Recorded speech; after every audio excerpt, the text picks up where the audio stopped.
جو کانٹے کھاتے ہیں انہیں پھول سمجھ میں نہیں آتے، جو کانٹے کھاتے ہیں انہیں پھول سمجھ میں نہیں آتے، اور جو حرامی ہوتے ہیں انہیں میرے رسول سمجھ میں نہیں آتے۔ ہائے ہائے ہائے ہائے، واہ! آج لوگ بیٹھ کر کے بڑے بڑے پلان کر رہے ہیں، اور لوگ ہمارے ڈرے ہوئے ہیں کہ کیا ہوگا دین اسلام کا۔ کچھ نہیں ہوگا، کچھ نہیں ہوگا۔ لوگ جو یہ کہتے ہیں سوشل میڈیا پر، انٹرنیٹ پر، میڈیا پر، اسلام کو وناش کر دیں گے، ختم کر دیں گے، وہ اپنے بدن کی کھجلی نہیں مٹا سکتے۔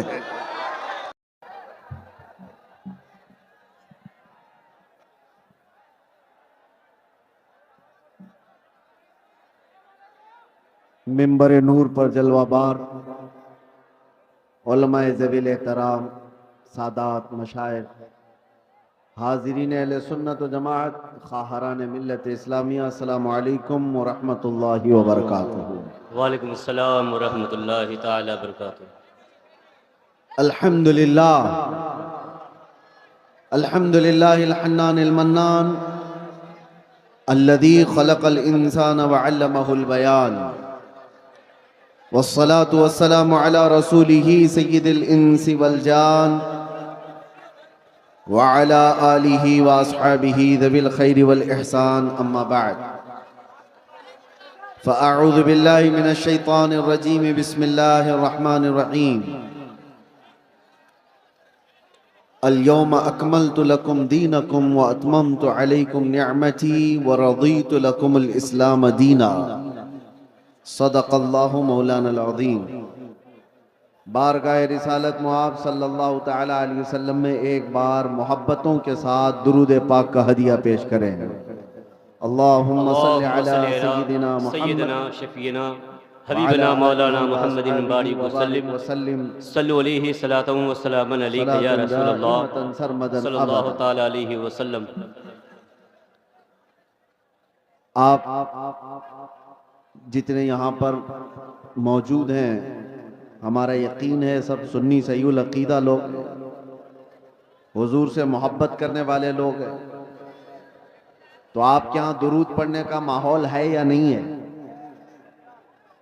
تو ایک بار حضور پاک کی بارگاہ میں درود پڑھ کر کے سنائیں۔ اللہم صلی علی سیدنا محمد حبیبنا مولانا محمد بارک وسلم، صلو علیہ صلاۃ و سلام علیک یا رسول اللہ صلی اللہ تعالی علیہ وسلم۔ سرمدن ابدا۔ عزیزان گرامی وقار، آپ حضرات مجھ سے پیشتر استاذ الاساتذہ، فخر الاماثل، حضرت العلام مفتی زبیر احمد صاحب قبلہ دام اللہ اقبالہ سے بہت ہی پرمغز خطاب سماعت فرما رہے تھے۔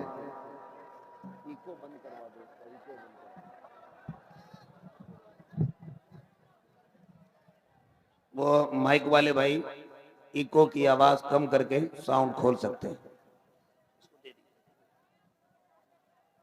آپ حضرات اکل حلال کے سلسلے میں سماعت کر رہے تھے۔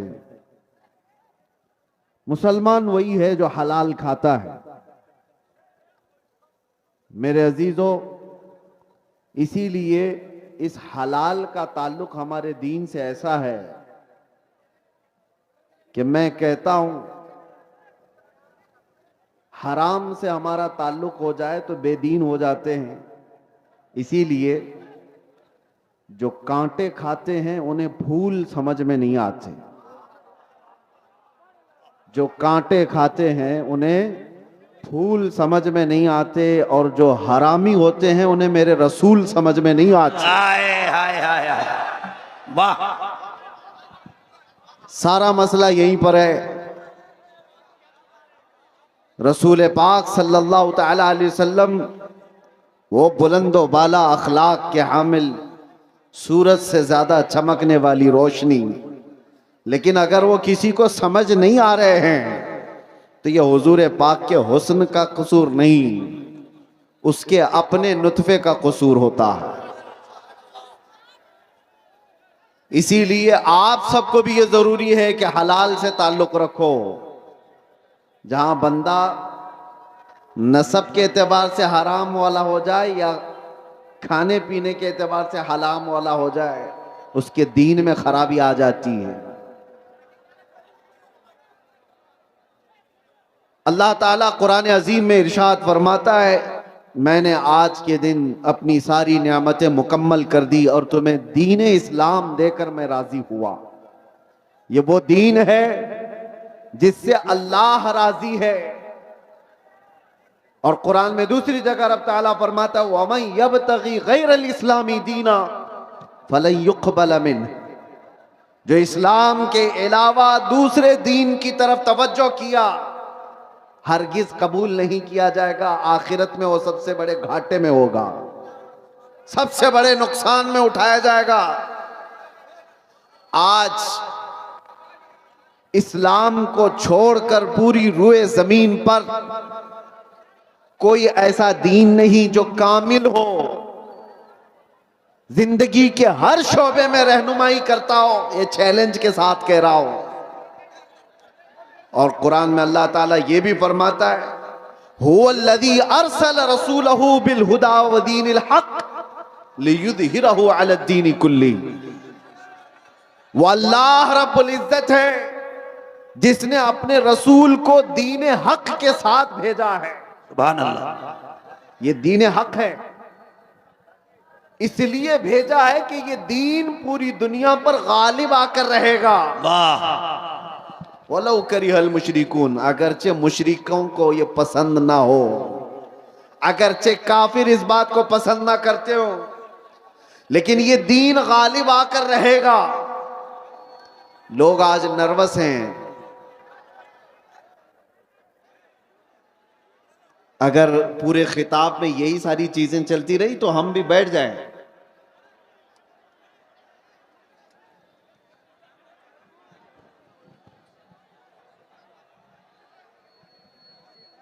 ٹھیک ہے، ہم بیٹھ جاتے ہیں. ابھی تک تو میں آپ لوگوں کی تعریف کر رہا تھا. ادھر یہ کیا کر رہے ہیں آپ لوگ؟ میں نے کہا کہ اگر آدھا گھنٹہ جو جس حال میں ہے اسی حال میں رہے گا تو کیا بگڑے گا آپ کا؟ بھائی خدا کے واسطے آواز بند کرو بھائی. اگر سننا ہے تو ذرا محبت کے ساتھ اپنی جگہ پہ کھڑے رہیے. جو جیسے ہے جس حال میں ہے اسی حال میں کھڑے رہیے. سمجھ رہے ہیں؟ آپ کو بھی جیسا بیٹھنا ہے ویسے ہی بیٹھ کے دیکھیے. بھائی جان ہم لوگ اتر جائیں. سب کو ہٹا رہے ہیں آپ. آواز نہ کیجئے، آواز نہ کیجئے. ایک مرتبہ سب لوگ پورا مجمع اسٹیج سے لے کر وہاں تک ہاتھ اٹھا کر بولے لبیک یا رسول اللہ. اب اس کے علاوہ کوئی آواز کہیں سے نہیں نکلے گی، صرف حضرت کی تقریر ہوگی. لبیک یا رسول اللہ، نعرہ حیدری.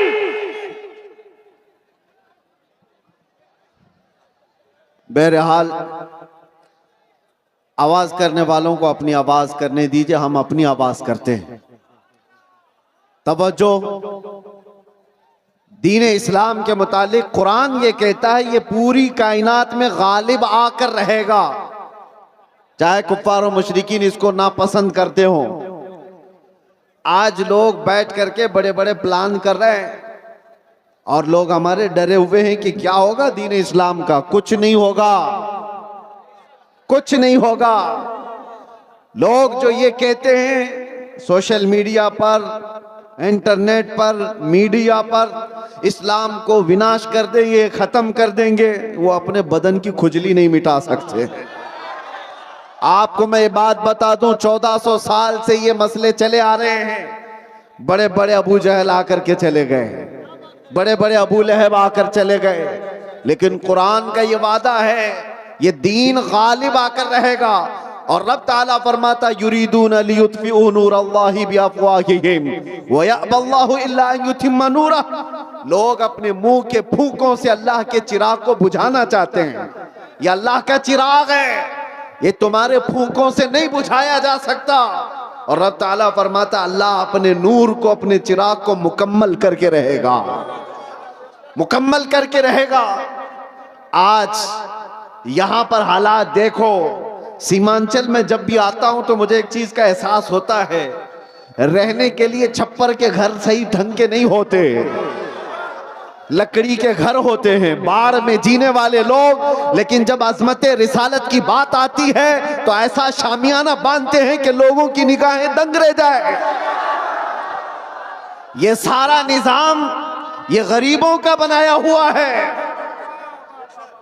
میں جس علاقے سے بھی گزرتے آیا، ابھی میں جس طرح سے گاڑی میں بیٹھ کر، ارے صحیح ڈھنگ کی سڑکیں نہیں، نیتاؤں نے تو سب کھا لیا ہے، سب کچھ کھا چکے ہیں، اور کچھ نہ دیا سیمانچل کو۔ اس کے باوجود سیمانچل کی اس نوجوان طبقے کے پاس اگر کچھ بات باقی رہ گئی ہے تو وہ عشق رسول کی دولت باقی ہے۔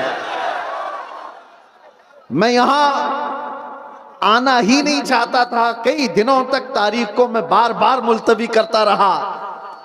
یہ کیسر صاحب رو دھو کر کے لے کر کے آئے، میں یہ سوچتا کس لیے جلسے کر رہے ہو، کس لیے پروگرام کر رہے ہو، بیانات تو آپ یوٹیوب سے سن ہی لیتے ہو۔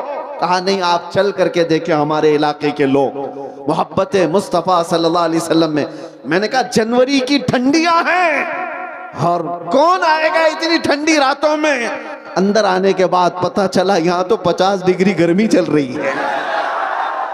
یہ محبت مصطفیٰ صلی اللہ تعالیٰ علیہ وسلم کا نظام، دین اسلام سے وابستگی آج بھی پیسہ نہیں چاہتی ہے۔ یہ مالداروں کا نظام چلایا ہوا دین نہیں ہے۔ میرے آقا صلی اللہ تعالیٰ علیہ وسلم نے سچ فرمایا تھا، بدأ الاسلام غریبا وسیعود غریبا۔ اسلام غریبوں سے شروع ہوا تھا، اجنبیوں سے شروع ہوا تھا، اور غریبوں میں ہی ختم ہو جائے گا، اجنبیوں میں آ کر ختم ہو جائے گا۔ آج یہ سارے حالات دیکھ کر دنیا دنگ ہے کہ ان کے پاس کھانے پینے کو ڈھنگ سے کوئی چیزیں نہیں ہوتی، لیکن دین اسلام کی بات آتی ہے تو یہ اپنی حیثیت سے بڑھ کر کے سجا دیتے ہیں۔ ہمارے گھر ڈھنگ کے نہیں ہیں، لیکن اللہ کا گھر دیکھو تو سب سے بلند و بالا نظر آئے۔ کئی لوگوں کی آنکھوں میں گڑنے والے چبھنے والے مینار سڑکوں سے گزریں، مسلمان پائی پائی جمع کر کے یہ ساری چیزیں کرتا ہے۔ عزیزان گرامی وقار، لوگوں کو اگر آج ڈپارٹمنٹ کا، حکومت کا، سیاست کا پیسہ جن کو ملا ہے، اور وہ آج بلند بانگ دعوے کر رہے ہیں کہ ہم نے وہ کر دیا یہ کر دیا، یہ غریب مسلمان وہ ہے جن کو کوئی نہیں پوچھتا سیاسی اعتبار سے اور کسی بھی اعتبار سے، لیکن جو کچھ بھی ہمارے پاس آج موجود ہے وہ صرف اور صرف فضل الہی سے ہے۔ اگر رب تبارک و تعالی اس دین کا حامی و ناصر اور مددگار نہ ہوتا تو یہ درندے تو کب کے چبا چکے ہوتے ہیں۔ جن کے پاس لاکھوں کی شاخائیں ہیں، چڈی پہننے والے، لاٹھی ڈنڈے کی تربیت لینے والے جتنے لوگ ہیں، وہ تو سب ان غربا اور مساکین کو کھا گئے ہوتے ہیں۔ ایک بات یاد رکھو، لوگ آج بھی ڈرے سہمے ہوئے کہتے ہیں ہم تو مائنریٹی میں ہیں، قلت میں ہیں، یہاں ہماری تعداد بہت کم ہے، یہاں ہماری تعداد بہت کم ہے، مصلحت کے ساتھ جینا ہے، یقیناً مصلحت اور حکمت کے ساتھ جینا ہے۔ اور میں آپ سے کہتا ہوں، اور اگر کوئی ہمارے برادران وطن سن رہے ہیں تو ان سے بھی یہ میں کہتا ہوں، حکومت کے اوپر سے لے کر نیچے تک کے عہدے سب تمہارے، ڈپارٹمنٹ میں 80% سارے لوگ تمہارے، سب کچھ ہے۔ یہ جو چھوٹی سی تعداد ہے، یہ ایک چھوٹی سی قلت ہے، دین اسلام سے وابستہ ہے، اس کو ساری دنیا اور یہ ساری بڑی طاقتیں مل کر کے مٹا کیوں نہیں پاتی؟ 24 گھنٹے میڈیا بھونکتا رہتا ہے اور مٹا کیوں نہیں دیتے برسوں سے؟ کان کھول کر کے سن لو، سارے دجال مل کر کے بیٹھ کر کے اپنی طاقت کا استعمال کریں تب بھی ہمیں نہیں مٹایا جا سکتا۔ اقبال نے کہا یونان و مصر و روما سب مٹ گئے جہاں سے، باقی مگر ہے اب تک نام و نشاں ہمارا، کچھ بات تو ہے کہ مٹتی نہیں ہستی ہماری۔ صدیوں رہا ہے دشمن دور زماں ہمارا، توحید کی امانت سینوں میں ہے ہمارے، آسان نہیں مٹانا نامو نشاں ہمارا۔ واہ اے نوجوانوں، میں یہ خطاب صرف اس لیے آپ کے سامنے عرض کر رہا ہوں کہ تم فخر کرو کہ جس دین پر اللہ نے تمہیں پیدا کیا وہ اس روئے زمین کا سب سے اعلیٰ دین ہے۔ تم کسی چور قوم سے وابستہ نہیں ہو کہ سر جھکا کر کے جیو گے، تم کسی مجرم قوم سے وابستہ نہیں ہو کہ اپنی ٹوپیاں چھپا کر داڑیاں چھلا کر کے گھومو گے۔ ارے سینہ تان کر کے زمین پر چلو کہ تمہارا آقا و مولا محمد رسول اللہ صلی اللہ علیہ وسلم سے افضل ترین کوئی اس روئے زمین پر ہو ہی نہیں سکتا۔ بے شک بے شک۔ آپ اس نبی کے پیروکار ہیں، اس نبی کے پیروکار ہیں جس کو اپنے سارے غیروں نے بھی سچا اور امین کہا ہے۔ سبحان اللہ۔ تمہیں ڈر کس بات کا ہے؟ آج دین اسلام پر اگر تم کو خود شک پیدا ہوا تو پھر تمہارا کوئی علاج کیا کرے؟ سب سے پہلے یقین کی دولت پیدا کرو کہ جس دین پر میں قائم ہوں وہ اللہ کا پسندیدہ دین ہے۔ اللہ نے قرآن میں فرمایا وَرَضِيتُ لَكُمُ الْإِسْلَامَ دِينًا، میں تمہیں اسلام دے کر راضی ہوا۔ ایک صحابی ہیں حضرت خباب ابن الارت رضی اللہ تعالیٰ عنہ، ان کو کفار و مشرکین نے قید کر کے سولی پر چڑھایا تھا۔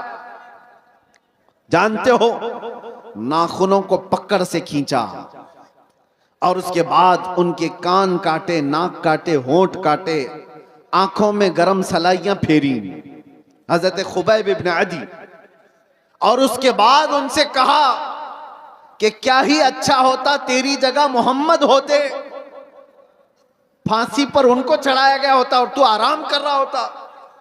جانتے ہو اس صحابی نے کیا کہا تھا؟ انہیں یقین کتنا تھا اپنے دین پر، اپنے دین اسلام کے سچے ہونے پر۔ انہوں نے پہلے تو یہ کہا ظالموں خبردار، تم رسول اللہ کو میری جگہ ہونے کی بات کر رہے ہو، قسم رب ذوالجلال کی میرے جسم کے 1000 ٹکڑے ہو جائیں میں گوارا کروں گا، میرے نبی پاک کے تلووں میں کانٹا بھی چبھے مجھے یہ برداشت نہیں ہے۔ اور دوسری بات، تم یہ سوچ رہے ہو کہ میں قتل ہو جا رہا ہوں، مر جاؤں گا، مجھے اس بات کا ذرا بھی ڈر نہیں، اس لیے کہ تم قتل کر کے جس جانب بھی مجھے پھینکو گے میں دین اسلام پر دنیا سے جا رہا ہوں۔ سبحان اللہ۔ سب سے بہترین دین پر میں مر رہا ہوں، یہ مجھے فخر ہے، مجھے گرو ہے۔ آج نوجوانوں کے اندر یہ فخر چاہیے ہمیں کہ تم دین اسلام سے وابستہ ہو۔ جب تمہارا یقین بڑھ جائے گا اللہ کی مدد آئے گی، تمہارا یقین بڑھ جائے کتے بھونکنا بھی بند کر دیں گے، آپ کا یقین پائے تکمیل تک پہنچے۔ اگر تزلزل تمہارے اندر ہے، ڈلم الیقین کے ساتھ جی رہے ہو، تو پھر ظاہر سی بات ہے لوگ تمہیں طرح طرح کے شوشے چھوڑ کر شک و شبہ میں پیدا کر دیں گے۔ آج جن حالات سے ہم دوچار ہیں، کیوں دین اسلام کی اس عظمت پر لوگ انگلیاں اٹھانے کی کوشش کر رہے ہیں؟ آپ کو اندازہ ہے تمہارا خود کا عمل ضروری ہے۔ آپ ابھی اب میں نعرہ لگاؤ اسلام زندہ باد تو سارے جوش سے لگائیں گے، اسلام زندہ باد، اسلام زندہ باد، بولو گے کہ نہیں بولو گے؟ اسلام سے محبت ہے، سڑکوں پر آؤ گے تو بڑے نعرے ہیں، جلوس میں جاؤ گے تو بھی نعرے ہیں اسلام زندہ باد، لیکن یہ اسلام زندہ باد شادیوں میں کہاں ہے؟ تمہارے گھر کی عورتوں میں کہاں ہے؟ واہ واہ واہ واہ، بیٹیوں پر اسلام کیوں نہیں نظر آتا؟ اچھا پیغام، واہ۔ بیویوں پر اسلام کیوں نہیں نظر آتا؟ جب تمہارے گھر میں اسلام زندہ باد نہیں ہے تو سڑکوں پر نعرہ لگا کر کے کیا فائدہ؟ سب سے پہلی بات اپنے گھر سے اسلام کو زندہ کرو۔ جس دین سے تم وابستہ ہو دوسروں پر نافذ کرنے کی بجائے، دوسروں کو جواب دینے کی بجائے پہلے اپنے گھروں میں اسلام زندہ کرو۔ آج تمہاری بیٹیاں اور تمہاری عورتیں اسلام کی پابند نہیں ہیں، بے پردہ باہر اٹھتی ہیں، تو ظاہر سی بات ہے جیسے تمہاری اس میں سٹھیایا ہوا بڈھا اگر ہماری بیٹی کے حجاب پر ہاتھ لگاتا ہے، وجہ کیا ہے؟ ارے وہ تو سٹیا گیا ہے، ریٹائرڈ ہو جانا چاہیے۔ ظاہر سی بات ہے جب بڑھاپا زیادہ ہو جاتا ہے تو آدمی پاگل حرکتیں کرنے لگتا ہے، لیکن لوگ اس کو پاگل سمجھ کر کے نہ چھوڑ دیں، کیونکہ گلیوں میں بہت سارے لوگ پاگل ہوتے ہیں تو انہیں مینٹل ہاسپٹل جانا چاہیے، خالی رہیں تو دوسروں کو تکلیف دیتے رہیں۔ تمہاری بچیاں اور تمہاری بہنیں اگر ان کے پردے اور ان کے حجاب تک ہاتھ آتا ہے تو تم واویلا مچاؤ گے بعد میں، کیا رے بیٹیوں کے پردے پر ہاتھ آ گیا، ان کے حجاب پر انگلی اٹھ گئی، لیکن جب تمہارے گھر میں بات آئے تو تم خود ننگا گھمانا چاہ رہے ہو۔ میرے آقا صلی اللہ علیہ وسلم نے فرمایا دیوس جہنمی ہے، دیوس جہنمی ہے، دیوس جہنمی ہے، 3 مرتبہ میرے آقا نے فرمایا۔ صحابہ نے پوچھا یا رسول اللہ صلی اللہ علیہ وسلم وہ کون ہے دیوس؟ حضور فرماتے ہیں دیوس ایسا شخص ہے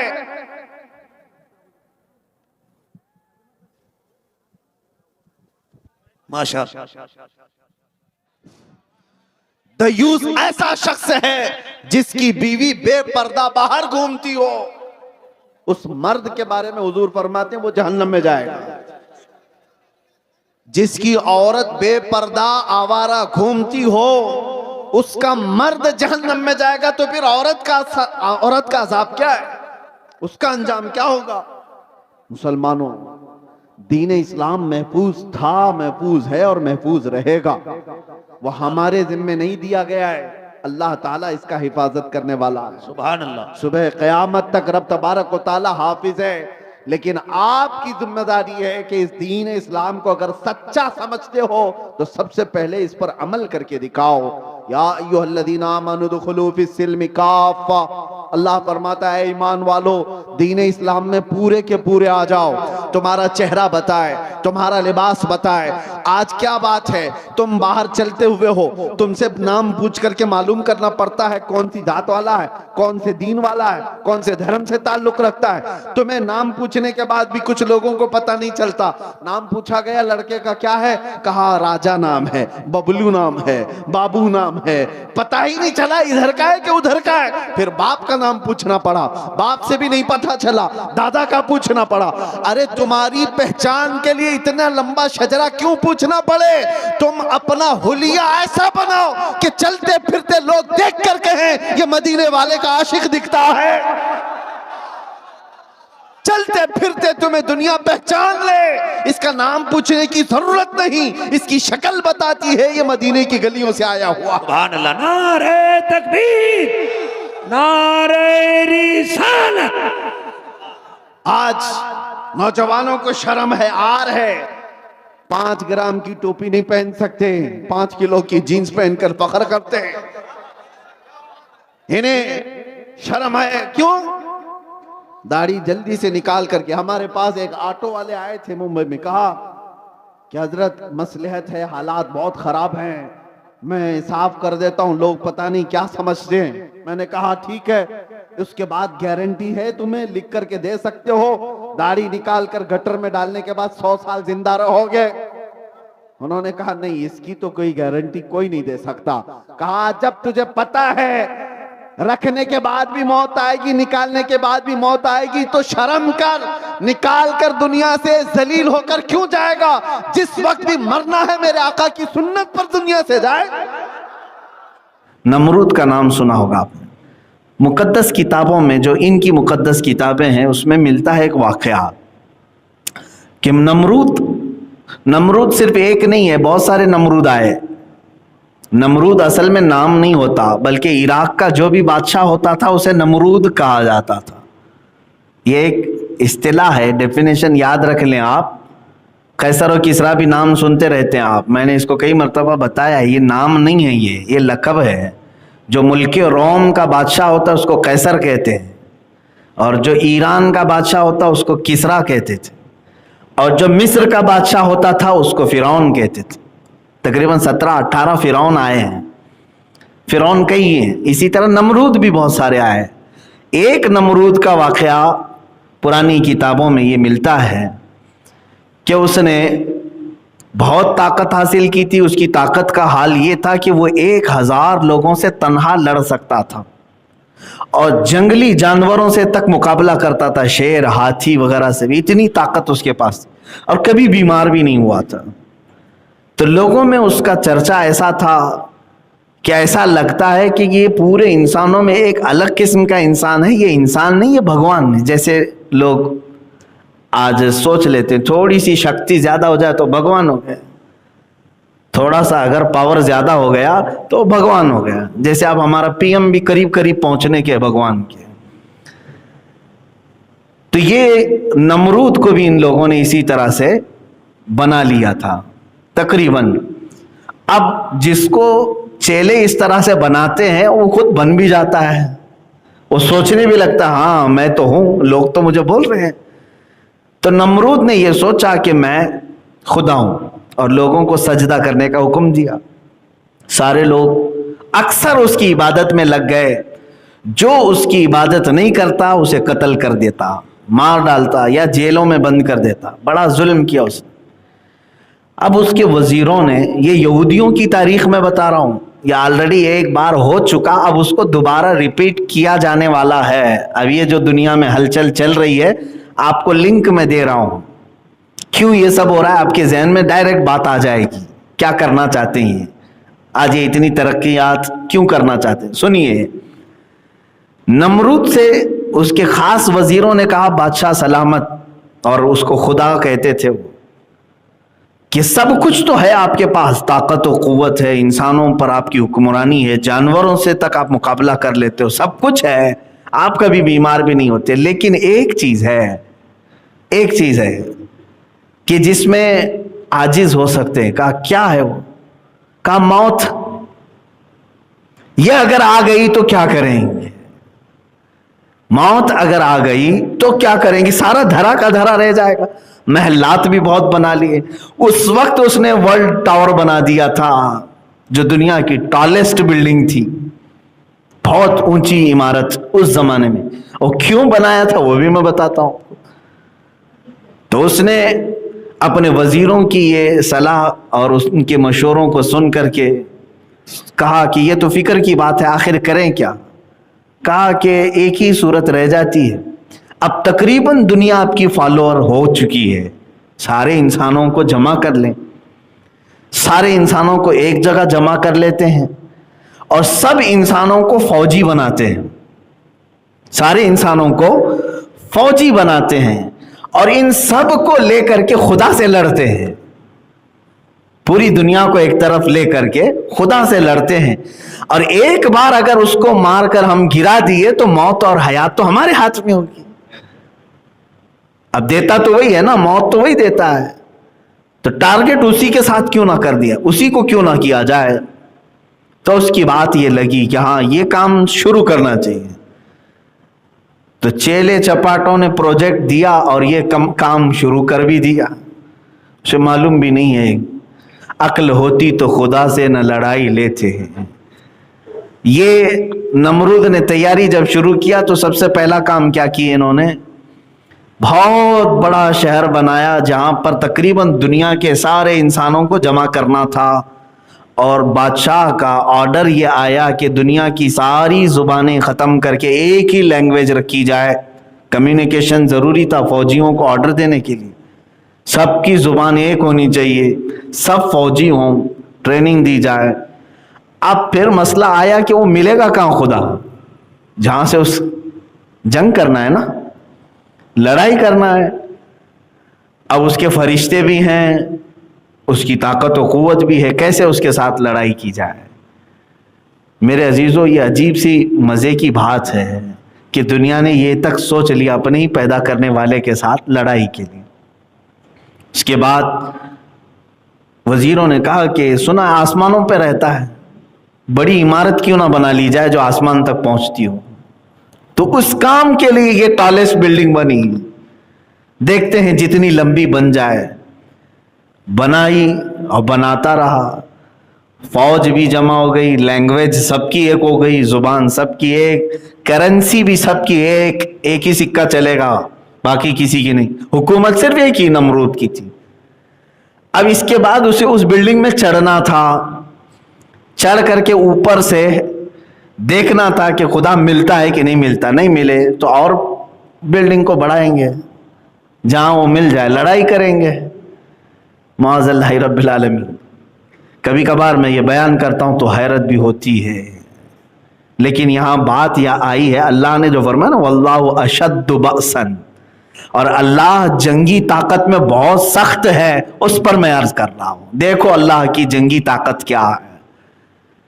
آج ابھی کوئی اتنا بڑا نمرود آیا نہیں ہے جو پوری دنیا کو اکٹھا کر کے سارے یہ کام کر لے، اس زمانے میں وہ کر چکا تھا۔ اب جب اس عمارت پر وہ چڑھنے لگا، اب جو بائبل وغیرہ ان کی پرانی کتابیں اس میں یہ عبارات ملتی ہیں، آیات ملتی ہیں، قرآن و حدیث میں تو اس کا تذکرہ نہیں ملا۔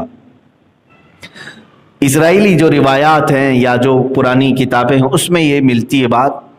اللہ تعالیٰ نے فرمایا اپنے فرشتوں سے کہ اے ملائکہ آ جاؤ، ہم بھی ذرا دیکھیں کہ ہمارا ایک بندہ ہم سے جنگ کا ارادہ کیا ہے۔ اللہ تبارک و تعالیٰ نے فرشتوں سے فرمایا تو ملائکہ سب کے سب اللہ کی بارگاہ میں عرض کرنے لگے کہ اے رب ذوالجلال، ایسے شخص کو کیوں نہ ہم ہلاک و برباد کریں۔ اللہ تبارک و تعالیٰ نے نہ اپنے لاکھوں کروڑوں اربوں فرشتوں کو، جن کی تعداد کا علم ہمیں بھی نہیں، بارش کے قطروں سے زیادہ اللہ کے فرشتے ہیں، بہت، ان کی تعداد کا کوئی اندازہ نہیں کر سکو گے آپ۔ اللہ تعالیٰ نے ان لاکھوں کروڑوں فرشتوں میں سے ایک فرشتے کو صرف دنیا میں بھیجا، سب نہیں، ایک فرشتے سے کہا کہ اے میرے فرشتے جا تو دنیا میں اس کی بنائی ہوئی عمارت اور اس کی فوج کا معائنہ کر کے آ جا، جائزہ لے کر کے آ جا۔ تو فرشتہ نیچے اترا۔ ایک بات یاد رکھیں، فرشتے اپنے رب تعالیٰ کے خلاف کوئی چیز برداشت نہیں کرتے۔ لا یعصون اللہ ما امرہم، وہ ہرگز اللہ کی نافرمانی نہیں کرتے۔ یہ تو اور بات ہے کہ اللہ فرشتوں کو بار بار روکتا ہے کہ بندوں پر عذاب نہ ڈالا جائے، اللہ کے روکنے سے وہ رکے ہوئے ہیں۔ اور اگر فرشتوں کے ہی ہاتھ میں سب دے دیا جائے کہ جو گناہ کرے تو پھر وہ برابر ٹھکانے سب کو لگا دیں گے، ہر دن روز ایک ٹھکانے پہ لگے گا۔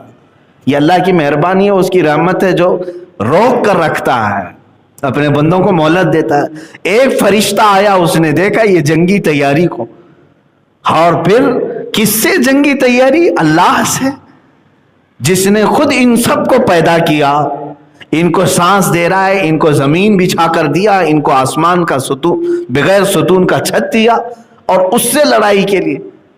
تو وہ روایات یہ بتاتی ہیں کہ وہ فرشتے نے جلال میں آ کر صرف اپنے پر زور سے ہلائے، پوری عمارت زمین میں دھس گئی، پوری عمارت چلی گئی، اور اس میں جو جمع فوجی تھے وہ ہزاروں کی تعداد میں خاکستر ہو گئے، اور نمرود کی پورے چھیتڑے اڑ گئے، ختم۔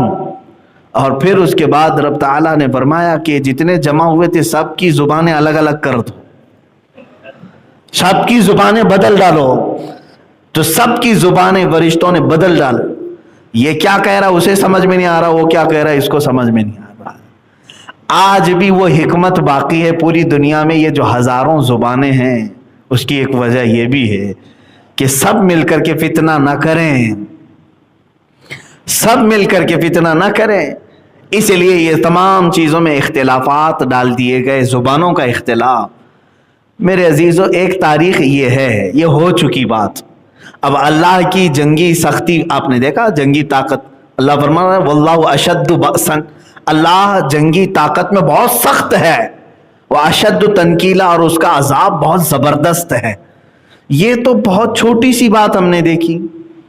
اسی طرح سے رب تبارک و تعالی کبھی بھی اپنی جنگی طاقت کے پورے مظاہر دنیا میں نہیں اتارے آج تک۔ ایک ہوتا ہے نا بھائی میرے پاس 100 لوگوں کا دستہ ہے، آپ نے للکارا، لاؤ دیکھتے ہیں طاقت کتنی ہے۔ اگر میں نے 2 کو بھیجا تو گویا کہ 2% ہی تو اتارا، 10 کو بھیجا تو گویا کہ میں نے 10% ہی اتارا۔ اب جب 100 کے 100 اتار دیں تو کہا جائے گا کہ پوری طاقت جھونک دیا۔ آج تک دنیا میں رب تعالیٰ نے جنگی طاقت کے لیے اپنے پوری طاقت کا کبھی مظاہرہ نہیں فرمایا۔ ایک فرشتہ آیا، 2 فرشتے آئے، یا زیادہ سے زیادہ 5000 فرشتے جو میدان بدر میں اترے تھے میرے نبی کی حمایت کے لیے۔ وہ بھی اس لیے نہیں کہ وہ کافر اتنے سخت تھے کہ 5000 سے مقابلہ کرانا تھا. کبھی آپ سوچتے ہیں بدر کے میدان میں جو مشرکین آئے تھے وہ کتنے تھے؟ وہ 1000 کی تعداد میں تھے, لیکن اللہ نے فرشتے کتنے بھیجے؟ 5000 کی تعداد. کیوں؟ کیا 5000 فرشتے مل کر کے 1000 کا مقابلہ کریں گے؟ اس لیے نہیں. اس کی 2 وجوہات ہیں. پہلی تو یہ ہے کہ اپنے نبی کی عظمت اور شان بتانے کے لیے کہ اللہ تعالیٰ اپنے اس کا رسول جب نکلے تو 5000 فرشتوں کا دستہ اسے عطا کرے گا. اور دوسری ایک وجہ محدثین بزرگوں نے یہ فرمایا کہ یہاں فرشتے خود بےتاب تھے اپنے نبی کی فوج میں شامل ہونے کے لیے. تو رب تبارک و تعالیٰ نے ان کو یہ اعزاز بخشا, اور حضرت جبرائیل علیہ السلام نے یہ آ کر کے حضور سے عرض بھی کیا تھا. حضور صلی اللہ علیہ وسلم اپنی مجلس میں جب بھی کوئی بدری صحابی آتے جو جنگ بدر میں شریک تھے نا, وہ کبھی بھی محفل میں آتے تو حضور دوسرے صحابہ سے کہتے ان کو جگہ دے دو. یہ بدری صحابی جبرائیل امین آئے اور عرض کیا یا رسول اللہ صلی اللہ علیہ وسلم, جس طرح آپ کے صحابہ میں بدری صحابہ کی عزت ہے, اسی طرح اللہ کے سارے ملائکہ میں ان فرشتوں کی عزت ہے جو بدر میں اترے تھے. بدری ملائکہ کی بھی بڑی تعظیم ہے. بہرحال تو اللہ تعالیٰ نے کبھی اپنی جنگی طاقت کا پورا مظاہرہ دنیا میں نہیں فرمایا. ایک وہ بادشاہ تھا جو ابرہہ خانہ کعبہ کو ڈھانے کے لیے نکلا تھا اور ہاتھیوں کی فوج لے کر کے آیا, اور پورے خانہ کعبہ کو ختم کرنے کے لیے اس نے اتنا بڑا لشکر جمع کیا تھا. اتنے بڑے بڑے ہاتھی تھے, اس میں سے ایک ہاتھی بھی اگر کسی گھر کو مار دے تو گھر ٹوٹ جائے. زبردست ہاتھیوں. لیکن ان کے ساتھ کیا ہوا؟ الم تر کیف فعل ربک باصحاب الفیل. اللہ فرماتا ہے محبوب کیا آپ نے نہیں دیکھا ہاتھی والوں کے ساتھ اللہ نے کیا معاملہ کیا؟ کیا کیا؟ بس چھوٹی چھوٹی چڑیوں کو بھیجا, وہ بھی کیا دے کر کے؟ بم بارود دے کر کے نہیں, میزائل دے کر کے نہیں کہ فوج آئی ہے جاؤ میزائل ڈال دو. چھوٹی کنکریاں اور وہ ابابیل چڑیاں اوپر سے جب کنکری گراتی تھی, 3 کنکری ہر چڑیا کے پاس تھی, 2 پیروں میں ایک چونچ, جیسے ہی وہ ڈالتی تھی جس ہاتھی پر وہ کنکری گرتی اس کا پیٹ پھٹ جاتا اور آگ لگ جاتی تھی. یہ بھی تو میزائل ہی ہے. اور ایسا کر دیا فَجَعَلَهُمْ كَعَصْفٍ مَأْكُولٍ. قرآن میں بعد میں فوج کی حالت ایسی ہو گئی جیسے کوئی چھلی ہوئی مرغی کھا کر کے جو چھوڑتا ہے, اس طرح فوج کی حالت ہو گئی تھی. سب کے ٹکڑے ٹکڑے اور چمڑیاں چھلی ہوئی, گوشت اجڑا ہوا. یہ اللہ تبارک و تعالیٰ کی جنگی طاقت ہے کہ جب وہ بھیجتا ہے تو بہت چھوٹی سی چیزوں کو بھیجتا ہے لیکن بڑی سے بڑی تباہی آ جائے گی. اب میں آپ کو بتا رہا ہوں میرے عزیزوں, اللہ نے جب تمہیں یہ وعدہ فرمایا ہے کہ میں تمہارے ساتھ ہوں اور اللہ کی جنگی طاقت بہت مضبوط ہے, بہت زبردست ہے, تو خوف کس بات کا؟ اسی لیے اعلیٰ حضرت فاضل بریلوی رحمۃ اللہ تعالیٰ علیہ نے فرمایا خوف نہ رکھ رضا ذرا, تو ہے عبد مصطفیٰ, تیرے لیے امان ہے, تیرے لیے امان. الحمدللہ وکفا وسلام علی حبیبہ المصطفیٰ, اما بعد فاعوذ باللہ من الشیطان الرجیم, بسم اللہ الرحمن الرحیم. وذکر فإن الذکرى تنفع المؤمنین, صدق اللہ مولانا العظیم. بارگاہ رسالت معاب صلی اللہ علیہ وسلم میں درود پاک کا ہدیہ پیش کریں. اللہم صلی علی سیدنا محمد معدن الجود والکرم وآلہ واصحابہ الکرام ابنہ الکریم وبارک وسلم صلاۃ دائمۃ سرمدا ابدا. اللہ تعالیٰ کے عذاب کی بہت ساری الگ الگ شکلیں ہیں اور عذاب آنے کے انداز بھی الگ ہیں. عذاب کی شکلیں جو سنتے آئے کہ پتھروں کی بارش ہو جانا, آگ کا پھیل جانا, طوفان کا آ جانا, ہواؤں سے ہلاک ہونا, چہرے بندر کی شکل کے بن جانا, یہ ایک الگ شکل ہے عذاب کی. بعض صورتیں عذاب کی شکل میں اور الگ ہوتی ہیں, جیسے بھوک مری کا عام ہو جانا اللہ کا عذاب ہے, بیماریاں پھیل جانا, اور اس میں سے ایک الگ شکل یہ ہے کہ برکتوں کا اٹھ جانا, چہروں کی رونق کو ختم کر دیا جانا اور روحانیت سلب کر لیا جانا، یہ بھی اللہ کے عذاب کی ایک شکل ہے۔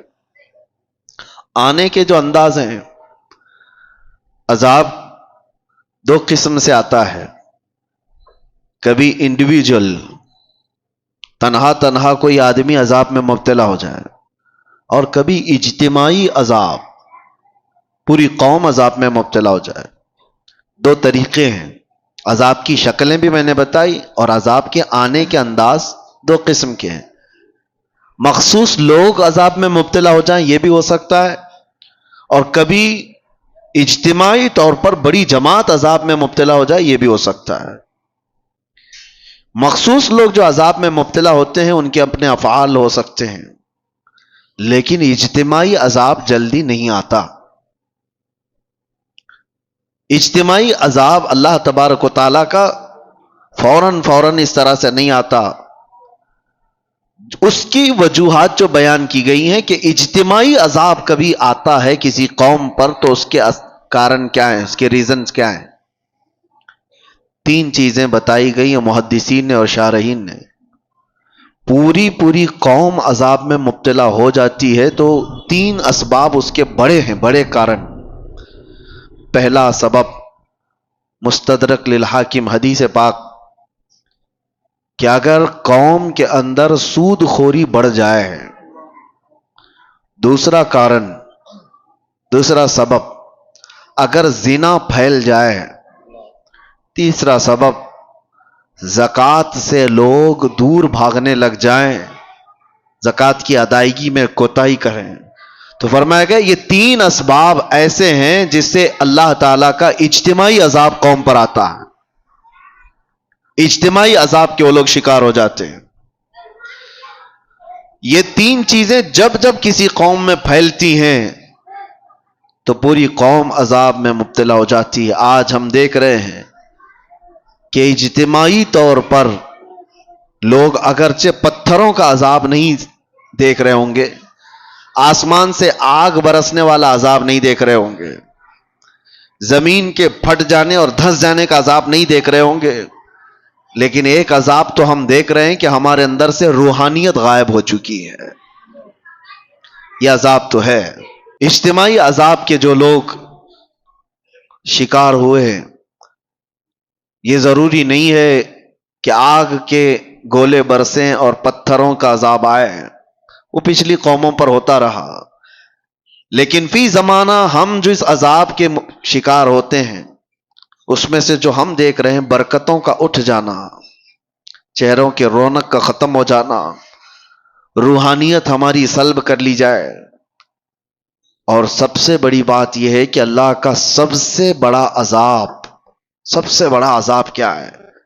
اللہ کا سب سے بڑا عذاب یہ ہے کہ جیتے جی ایمان کی دولت چھین لی جائے۔ یہ سب سے بڑا عذاب ہے۔ موت تو ایک بار آئے گی، لیکن ایمان کے بغیر مر گیا تو آخرت میں ہمیشہ اسے دوزخ ہے، ہمیشہ کی جہنم میں جائے گا۔ وہ سب سے بڑا عذاب ہے۔ ڈر اسی بات سے ہے کہ جیتے جی ہماری بدکاریوں کی وجہ سے ایمان کی دولت تو نہ چلی جائے۔ آج بے حیائیوں کا جو سیلاب آیا ہوا ہے، نظام درہم برہم ہو چکا ہے۔ میں ان دو وجوہات پر تھوڑی سی گفتگو کروں گا۔ آج جمعہ میں بھی میں نے آپ سے یہ گفتگو کیا تھا کہ دل میں کانٹے چبھ رہے ہیں، کلیجہ منہ کو آتا ہے جب حالات اپنے محلوں کے اس طرح کو سننے میں آتے ہیں کہ بدکاریاں اتنی بڑھ گئی کہ بھائی اور بہن کی تمیز ختم ہو چکی ہے۔ ایک باپ اپنی بیٹی سے مسلسل 12 سال تک زنا کرتا رہا۔ یہ حالات ہم سنتے آ رہے ہیں، تو کیا کلیجہ منہ کو نہیں آتا؟ یہ چیزیں پیدا کہاں سے ہوتی ہیں؟ انسان اس قدر درندگی کا شکار کب بنتا ہے، ایسا حیوان کب بنتا ہے؟ مین ریزن کیا ہے؟ انسان کے سود خوری کے سلسلے میں بعد میں عرض کرتا ہوں، لیکن بے حیائی جو ہے، بدکاریاں، آپ نے کبھی محسوس نہیں کیا ہوگا کہ کتا اپنی مادہ کے ساتھ اگر جوڑا کھاتا ہے تو آپ کبھی اس کا رشتہ تھوڑی نہ پوچھتے ہیں کہ یہ بہن کے ساتھ ہے کہ ماں کے ساتھ ہے۔ ان کے ہاں کوئی نظام نہیں ہے۔ جب جانور بڑے ہو جاتے ہیں تو ماں اور بچوں کا بھی فرق ختم ہو جاتا ہے. لیکن کیا وہی چیز انسانوں میں آپ برداشت کر پائیں گے؟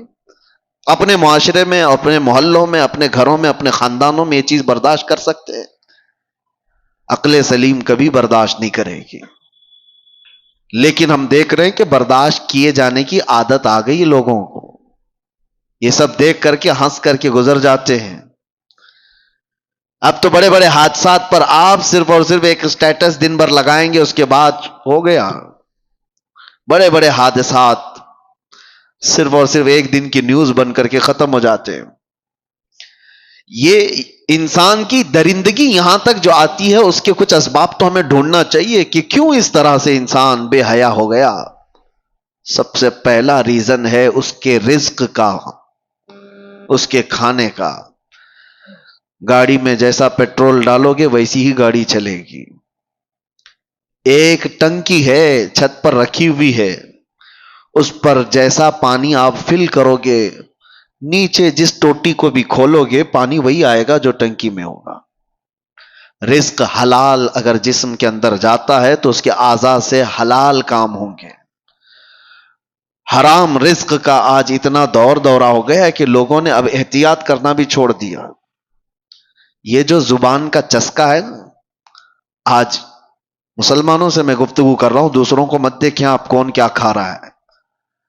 یہ زبان کی شہوت تمہیں آزاد اتنا کر گئی ہے کہ تم ہر چیز کھانے پر تیار ہو گئے.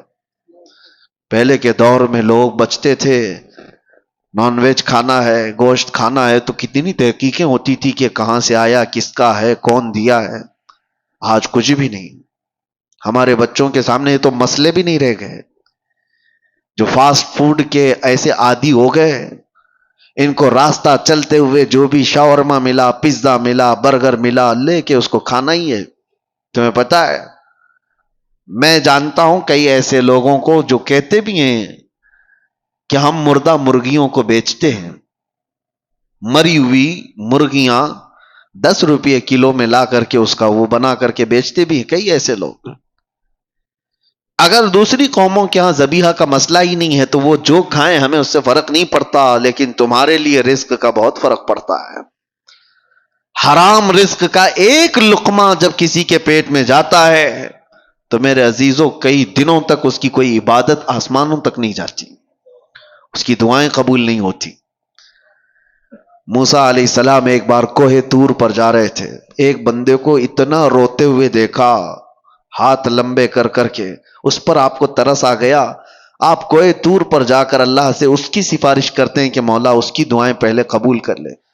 رب تعالیٰ فرماتا ہے موسیٰ وہ مانگتے مانگتے مر جائے، ہاتھ پھیلاتے پھیلاتے آسمانوں تک بھی لائے، تب بھی میں اس کی دعا نہیں قبول کروں گا. موسیٰ علیہ السلام ڈر گئے کہ ایسا کیا گناہ کیا اس نے. تو اللہ تعالیٰ فرماتا ہے کہ اس کے پیٹ میں حرام لقمہ ہے، اس کے جسم پر حرام لباس ہے. جب تک یہ ہوگا اس کا رونا گڑ گڑانا میں نہیں دیکھوں گا. آپ کیا سمجھتے ہیں یہ ہلکا ہے؟ یہ چیز کے کنٹرول ختم ہو گیا ہے، جس کی وجہ سے یہ بے حیائیاں عام ہو گئیں، بدکاریاں پھیل گئیں، لوگ آج تمیز بھول گئے. کئی ایسے نوجوانوں کو دیکھا ہے، ان کو کوئی خوف ہی نہیں رہ گیا، ڈر ہی نہیں رہ گیا. رزق کا بہت بڑا اثر ہے میرے عزیزوں. سب سے پہلے اس پر کنٹرول کرو، اپنے کھانے پینے پر حلال کی طرف توجہ کرو، ورنہ یہ حرام چیز کے متعلق میرے آقا صلی اللہ علیہ وسلم فرماتے ہیں جو پیٹ حرام لقمہ بھرتا ہے اس کے لیے سب سے زیادہ بہتر ہے کہ جہنم کی آگ ہی اس کے پیٹ میں بھری جائے گی. وہ زیادہ مناسب یہی ہے کہ وہ جہنم کی آگ اس کے پیٹ میں بھری جائے گی. لوگ آج بزنس میں بھی تجارت میں بھی یہ دیکھنا بھی چھوڑ دیے کہ پیسہ کہاں سے آ رہا ہے. لو دبا لو، ساری چیزیں دبا کر رکھو. کس کا مال کتنا ہڑپ لیا، کس کا حق دبا کر کے رکھ لیے، سب حرام ہے. رزق حرام کے ذریعے. صرف یہ نہیں ہے کہ آپ ذبیحہ دیکھ رہے ہیں، مسلمان نے ذبح کیا ہے وہی گوشت آنا چاہیے. ارے کسی کا دبا کر کے ایک دن ہم بھی رکھا ہے وہ حرام ہے. دھوکہ دے کر کے کمائی ہوئی چیزیں حرام ہے. امام اعظم ابو حنیفہ رحمۃ اللہ تعالی علیہ کپڑے کے بڑے تاجر تھے. ایک بار ان کی کپڑے کی دکان میں ایک تھان میں عیب والا کپڑا آیا تھا، تھوڑا سا کچھ داغ تھا. خادم سے بتایا تھا کہ بیچنا تو یہ گراہک کو بتا کر کے بیچنا کہ اس میں عیب ہے. امام اعظم ابو حنیفہ چھوٹے موٹے تاجر نہیں تھے، بہت بڑے تاجر تھے. شام کو ان کا خادم آیا. اس دن جانتے ہو تقریباً 4 لاکھ درہم کی تجارت ہوئی تھی. سب سے پہلے آپ نے سوال کیا کیا وہ عیب والا جو کپڑا تھا وہ تھان بک گیا؟ اس خادم نے کہا بک گیا، وہ تو صبح ہی بک گیا. کہا بتایا تھا؟ کہا ارے میں بھول گیا تھا. امام اعظم نے کہا کہ یہ 4 لاکھ پورے کے پورے بانٹ دو، اس میں کا 1 روپیہ بھی میرے لیے حلال نہیں ہے. میرے عزیزو، یہ ائمہ اعظام تھے جنہوں نے شک والی چیز کو بھی اپنے گھر آنے نہیں دیا. شک والی چیز بھی. میں پڑھ رہا تھا اس سے قبل ایک بات، شاید آپ کے سامنے میں نے اس کو شیئر کیا ہے، بیان کیا ہے. بغداد کے ایک بہت بڑے عالم دین تھے، بڑے بڑے علماء کو پڑھایا کرتے تھے. ان کی مجلس لگی ہوئی تھی، بچے باہر کھیل رہے تھے. بچوں کی گیند اڑ کر کے یہ علماء کی محفل میں آ کر گر گئی. سب بچے ڈر گئے. ظاہر سی بات ہے، بچوں میں جو ادب اور تمیز ہوتی ہے نا، اس کا بھی بہت بڑا اثر ہوتا ہے. بڑوں کی مجلس میں جانے سے بچے ڈر گئے. بڑے بڑے علماء بیٹھے ہوئے، کون گیند لے کر کے آئے گا؟ ایک بچہ اس میں کہتا ہے کہ میں لے کر کے آ جاتا ہوں. وہ بغیر خوف کیے ڈرے ہوئے سارے علماء کی گردنوں پر پھلانتے ہوئے ادھر ادھر پیر رکھتے ہوئے مجلس میں آیا اور بڑی بے حرمتی سے وہ گیند لے کر کے چلا گیا. وہ جو علماء کی مجلس تھی وہ چھوٹے عام لوگ نہیں تھے، وہ اولیاء وقت تھے. انہوں نے دیکھا اس بچے کو غور سے. وہ بچہ کوئی اور نہیں، جو استاد پڑھانے کے لیے بیٹھے ہوئے تھے ان کا ہی بیٹا تھا. جو سب سے بڑے عالم دین تھے ان کا بیٹا تھا. سب کی گردنیں جھک گئیں کہ اس بڑے گھر کا بچہ ایسی کیسی حرکت کر سکتا ہے. وہ جو بزرگ تھے وہ سر جھکا لیتے ہیں، کہتے ہیں اس کا قصور نہیں. بات در حقیقت یہ ہے کہ جب ہماری شادی ہوئی اور ہم گھر آئے تو ہم 3 دن سے فاقہ میں تھے. گھر میں کھانے کو کوئی چیز نہیں تھی. میں اور میری بیوی فاقہ کر رہے تھے. تیسرے دن ہمارے پڑوس سے ایک بھنے ہوئے گوشت کی تھالی آئی، بہت عمدہ غذا ہمارے پاس تحفے میں آئی. بھوک اتنی لگی تھی کہ ہم نے پوچھا بھی نہیں وہ کہاں سے آیا، کیا کھا لیا.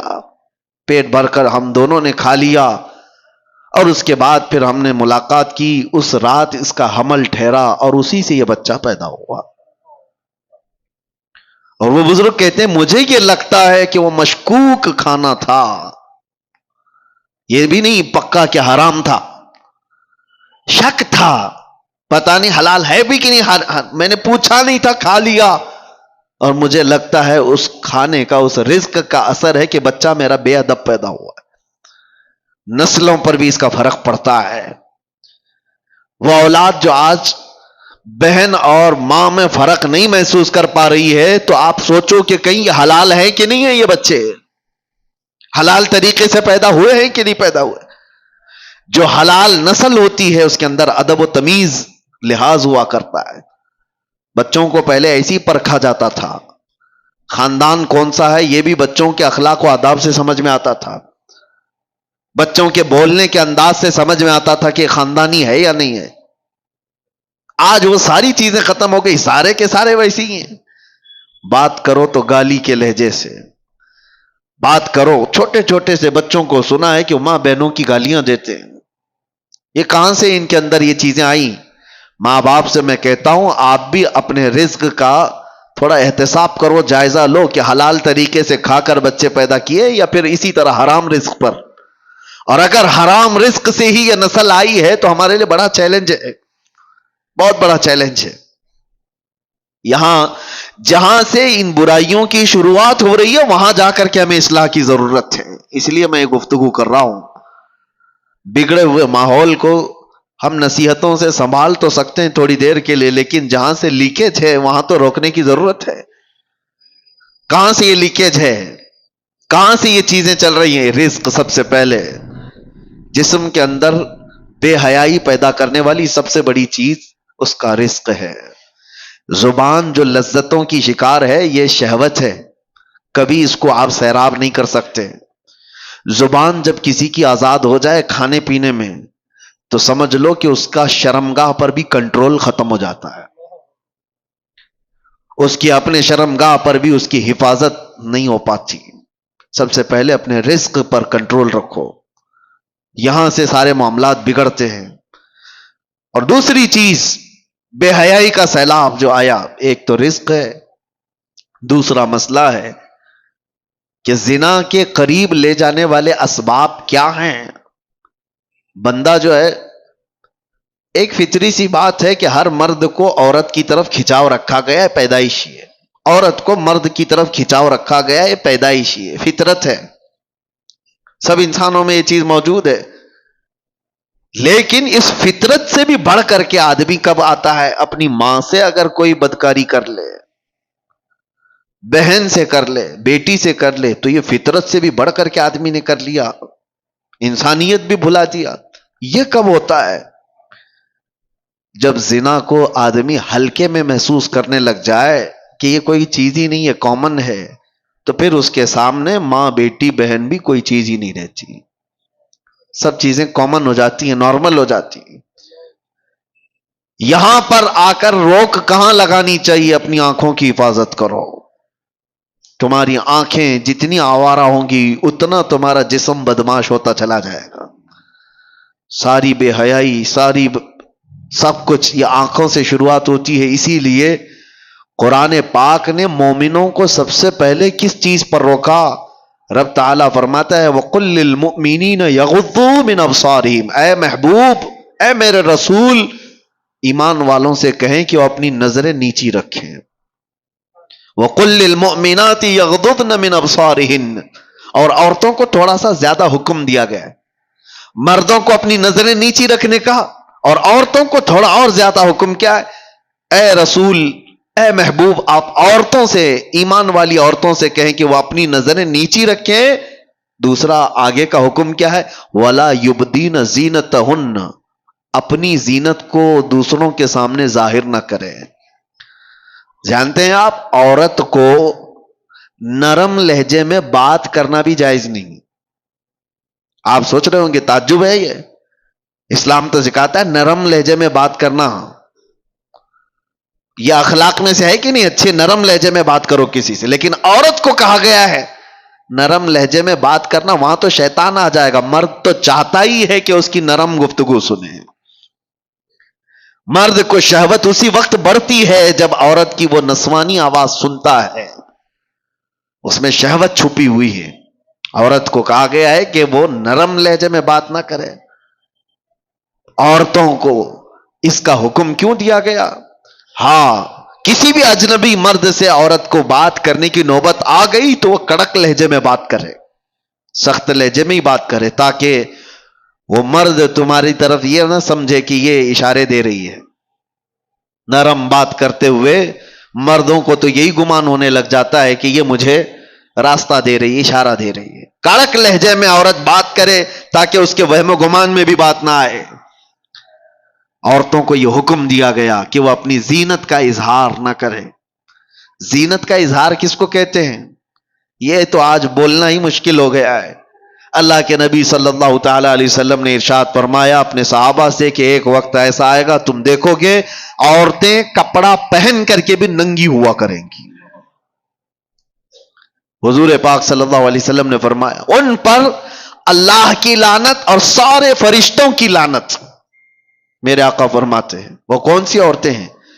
تنگ و تاریک لباس پہننے والی، چست لباس پہننے والی، چپکا ہوا بدن سے جس سے اس کے سارے اعضاء ظاہر ہوتے ہوں ایسا لباس پہننے والی۔ ان کے تو برقعے ہی کیسے ہو گئے؟ اب وہ تو زینت کے لیے ہو گئے۔ پہلے تو سنا جاتا تھا کہ نقاب جو ہوتا ہے، وہ حجاب جو ہوتا ہے عورت کو چھپانے کے لیے ہوتا ہے۔ اب تو حجاب اور نقاب ساری چیزیں دکھانے کے لیے ہوتی ہیں، اس میں بھی زینت کا اظہار ہے۔ حکم یہ تھا کہ باہر سے اگر کسی کی نظر پڑ جائے تو مرد یہ پہچاننے سے عاجز ہو جائے کہ یہ جوان عورت ہے کہ بوڑھی عورت ہے، اسے یہ پہچاننے کی تمیز بھی نہ رہے۔ اس طرح سے وہ عورت کو حجاب کا حکم تھا۔ لیکن عورتیں آج کپڑا پہن کے بھی ننگی ہیں۔ یہ زنا کے عام ہونے کے اسباب ہیں۔ جب اس طرح کی حرکتیں ہوں گی تو گھر محفوظ نہیں رہیں گے، کسی کے گھر محفوظ نہیں رہیں گے۔ نوجوانوں سے ہم تاکید تو کر سکتے ہیں کہ بیٹا آپ اپنی نظریں نیچی رکھو، اپنی حیا کا قتل مت کرو۔ ہم آپ سے یہ کہہ تو سکتے ہیں کہ آپ اپنے آپ کو کنٹرول میں رکھو، لیکن ان عورتوں کا کیا جو خود ہی ننگی باہر آ جائیں؟ ایک نوجوان کہاں تک اپنے آپ کو سنبھالے گا، کہاں تک برداشت کرے گا؟ کیا اس میں ان عورتوں نے بڑا کردار نہیں ادا کیا ہے کہ بے حیائی کو پھیلانے میں، بچوں کے اخلاق کو بگاڑنے میں ان عورتوں کا کردار نہیں ہے؟ بہت بڑا کردار ہے۔ ہم دنیا بھر کی عورتوں کو کچھ کہنے جائیں تو ہمیں اب ٹون مارا جائے گا کہ عورتوں کے حقوق کا قاتل ہے، یہ عورتوں کی آزادی کے خلاف ہے یہ مولانا لوگ۔ دیکھو پورے جھنڈ کے جھنڈ حملہ کرنے لگ جاتی ہیں عورتیں، کوئی ایک بھی اگر ان کے لباس پر بات کرے تو ان کو ایسا لگتا ہے کہ سب کے سب حملہ آور ہو جائیں گی۔ عورتوں پر ہی بولتے ہو، مردوں کو نہیں بولتے۔ اسلام وہ ہے جو پہلے مردوں کی آنکھوں پہ پابندی لگایا ہے، لیکن اس کا مطلب یہ نہیں ہے کہ سارے مرد اپنی آنکھیں نیچے رکھ کر کے ہی جائیں گے اور آپ اپنا جسم کھلا رکھ کر کے ہی کہو۔ تو ان عورتوں سے میں کہتا ہوں جن کو ہمارے جملے برے لگتے ہیں، میاں قانون بھی ہے، پولیس بھی ہے، ڈپارٹمنٹ بھی ہے، سب کچھ تو ہے گورنمنٹ کے اندر، حکومت کے اندر، تو پھر اپنا سونا چاندی تجوری میں کیوں رکھتے ہو؟ چوکھٹ پہ رکھا کرو۔ پولیس تو ہے نا، حفاظت کے لیے گورنمنٹ تو موجود ہے، لاؤ اپنی جویلری پوری باہر دروازے کے باہر رکھ کر کے آرام سے سو۔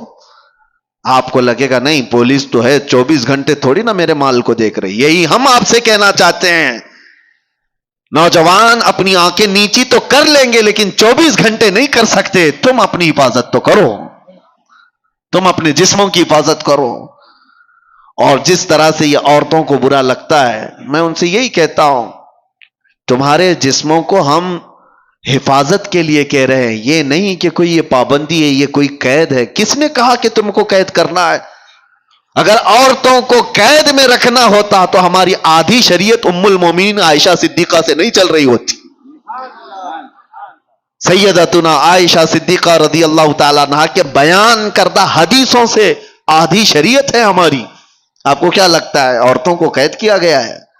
عورتوں کو قید نہیں، عورتوں کو ان کے مقام پر رکھا جا رہا ہے جس کی وہ حقدار ہیں۔ کبھی آپ یہ سوال کرتے ہیں کہ خانہ کعبہ پر غلاف کیوں چڑھایا جاتا ہے؟ اس لیے کہ وہ مقدس ہے۔ قرآن پہ غلاف کیوں رکھا جاتا ہے؟ فرق کرنا ہے کہ وہ مقدس ہے۔ یہ تمام چیزیں کیوں رکھی جاتی ہیں؟ کہ ان کا تقدس برقرار رکھے عورتوں کو، اسی لیے پورے لباس کی بات ہم کرتے ہیں کہ ان کا تقدس برقرار رہے۔ ننگی رہے تو ہر ایرا غیرہ نتھو کھیرا دیکھتا تو رہے گا ہی۔ لوگوں کی شہوت پر کسی کا کنٹرول تھوڑی نہ ہے، کتنوں کی آنکھوں کو ہم بچائیں گے؟ یہ بے حیائی کا جو دورہ ہے اس میں یہ سارے اسباب ہیں۔ برا رزق جب جسم میں جاتا ہے تب اس کا زنا کی طرف میلان زیادہ ہوتا ہے، حرام رزق جسم میں آتا ہے تو بے حیائی کی طرف بڑھتا ہے۔ اور دوسرا کارن، عورتیں اور مرد جب اپنے لباس کے ساتھ ناانصافی کرتے ہیں تو پھر یہ بے حیائیوں کا دورہ ہے۔ شیطان یہ چاہتا ہی ہے کہ تمہارا لباس نکال دیا جائے، تمہیں ننگا کر دیا جائے۔ وہ یورپ ہے جس نے جانور اور مردوں کے، انسانوں کے فرق کو مٹا دیا ہے۔ میں اکثر ایک جملہ جو کہتا ہوں، ننگا رہنا اگر فیشن ہے تو بھینس زیادہ فیشنیبل ہے، جانور زیادہ فیشنیبل ہے، وہ تو کچھ بھی نہیں پہنتے۔ ننگا رہنا کوئی فیشن ہے؟ انسانیت کیا ہے؟ ہم کوئی جنگلی زندگی گزار رہے ہیں؟ کیا ہمیں کپڑے میسر نہیں ہیں؟ اس کو یہ شیطانی تمام جماعتوں نے مل کر کے شہوتوں کو عام کرنے کے لیے ننگا کیا ہے، ورنہ کپڑوں کی دشمنی کس کی ہے؟ ارے بڑے بڑے برانڈ کے کپڑے تو تم ہی لوگ بناتے ہو اور پھر ننگا بھی رکھنا چاہتے ہو۔ کمپنیاں بند کر دو، کپڑے ہی مت بناؤ۔ جو کپڑے بنتے ہیں تو اس بات کا تصور میں آپ کو لانا چاہتا ہوں، کس کے لیے بنتے ہیں؟ جانوروں کے لیے۔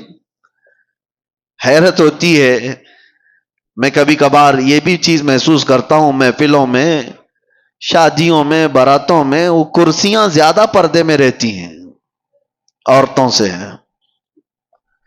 اور کرسیوں کو